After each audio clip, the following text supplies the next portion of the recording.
চচ্চড়ি জিনিসটা কিন্তু বাঙালির অত্যন্ত প্রিয়। আর সেটা যদি হয় মাছের মাথা দিয়ে, তাহলে তো কোনো কথাই নেই। আজকে এই চচ্চড়িটা তৈরি করব কাটোয়ার ডাঁটা দিয়ে। ডাঁটাগুলো খোসাটা ফেলে দিয়ে লম্বা লম্বা করে কেটে রাখলাম। পাতার ব্যবহার এখানে করলাম না।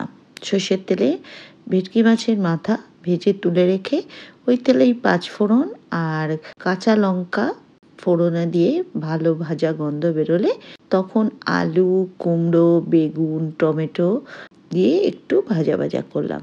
তারপর দিয়ে দিলাম ডাঁটা, নুন, হলুদ। চাপা দিয়ে একটু সিদ্ধ হতে দেব। যখন ডাঁটাগুলো একটু নরম হয়ে আসবে, আনাজের সঙ্গে মিশে যাবে, তখন এতে দিলাম ভেজে রাখা মাছের মাথা আর বেটে রাখা সর্ষের জল আর সামান্য চিনি দিয়ে 2 মিনিট নাড়াচাড়া করলেই পরিবেশনের জন্য তৈরি।